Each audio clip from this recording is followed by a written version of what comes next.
Hey traders, it's Stephen Brooks, and today we're going to be talking about what's going on in crude oil, what that could tell us about the stock market. Because if you watch CNBC, you read Yahoo Finance, whatever, over the last 2 weeks, you for sure have heard about the fact that crude oil in one specific contract did trade at a negative price for the first time ever, and it possibly is going to be the only time ever. Now, really quickly, let me explain what happened with crude oil, because everything that I hear on the internet and on TV about what happened in crude oil is ridiculously wrong. It's actually horrible that they're even allowed to print that type of information. Crude oil, like many different futures contracts, like all different futures contracts, has different expirations, right? Some that expire 2 weeks from now, some that expire 6 weeks from now, 2 years from now, whatever.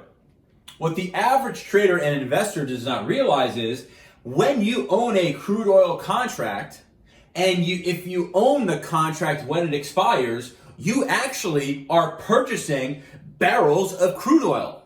Right? You're actually purchasing barrels of crude oil. So what happened was, when the previous contract was set to expire, word got out where they hold the crude oil that people have bought had no room in the facility wherever they hold it in Oklahoma. So at that point, if you can't actually deliver the product because there's no room to store it, well, of course, then it has no value. No one wanted to buy it because they knew that had no value, and all the people who owned it, they were looking to sell, and because there were no buyers, prices went down. Now, what can that tell us about stocks, okay? This is really going to be an excellent video for some of those folks that are scratching their head about what's going on in the market today. Crude oil, like all commodities for the most part, are a reflection of supply and demand. Supply and demand.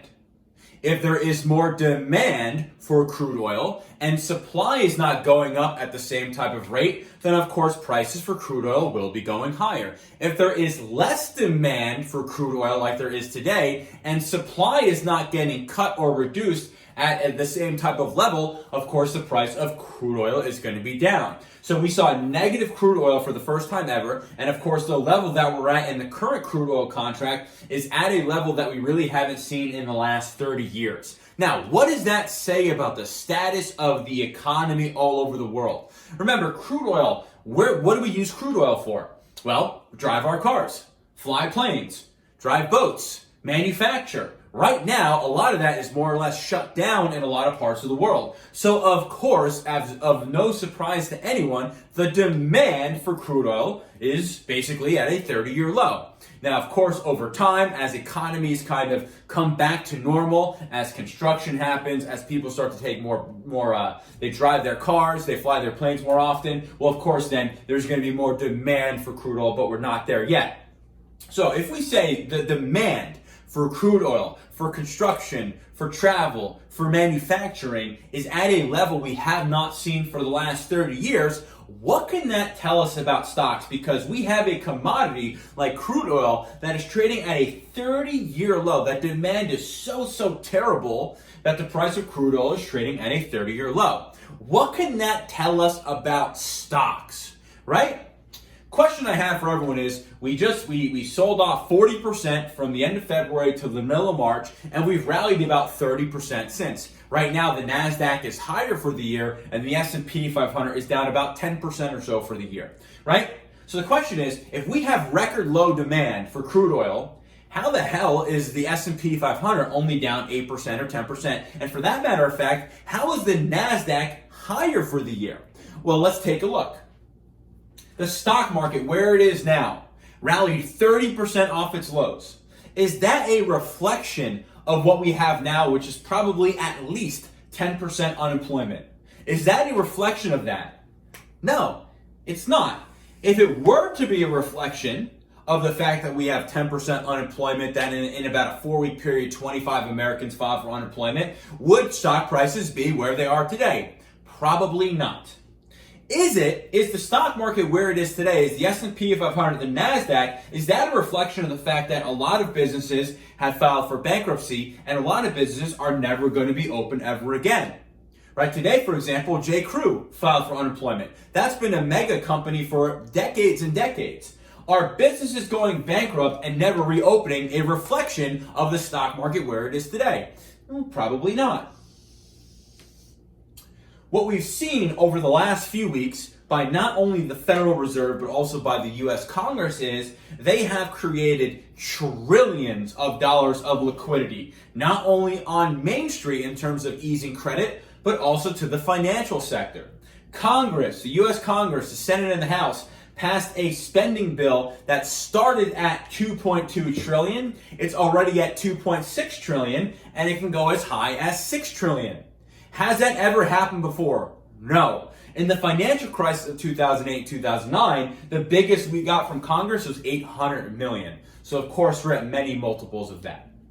The Federal Reserve has increased its balance sheet by $4 trillion in a 2-week period. Has that ever happened before? No, it hasn't. So the question is, the liquidity that we have in the market, trillions of new dollars that have either flooded the financial system or flooded the economy, is that a reflection, or is that kind of an accurate reflection of where the stock market is today? Kinda, yeah.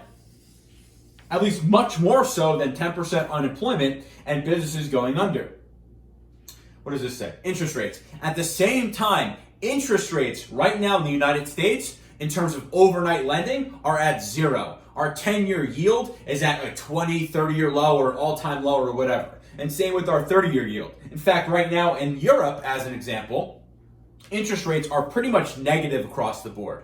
What happens is, when you are someone that cannot make money off of fixed income, if you buy a treasury bond or you buy stock with a dividend, if you are looking to make money off of fixed income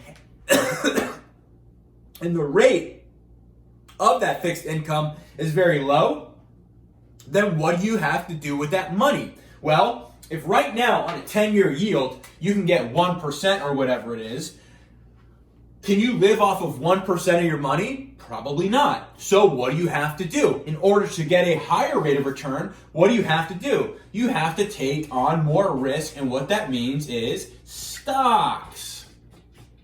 So with the lowest interest rates we've basically ever seen in the history of the United States, is that a pretty decent reflection of where we are today in the stock market? Well, yes it is. At least much more than 10% unemployment or having businesses going bankrupt and reopening. So if you're sitting there scratching your head and being like, well, wait a second, crude oil just traded at a negative price. True.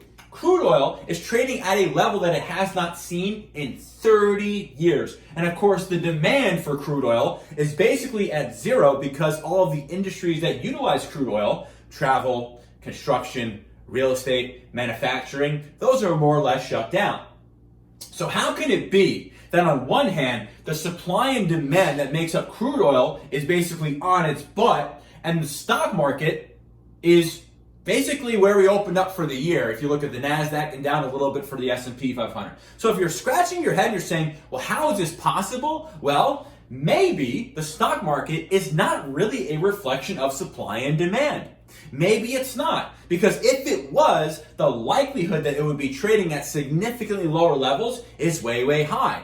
But right now, sitting here, we're not trading at those low levels. We're not trading at those low levels. Although a lot of folks like to say, hey, we're going to retest the bottom, we're going to go to S&P 1500, which is possible, and it could happen. Right now, we're not there. So to me, if I look at what's going on in the stock market, liquidity is at the highest level it's ever been in terms of new money into the system. Interest rates are at the lowest levels they've ever been.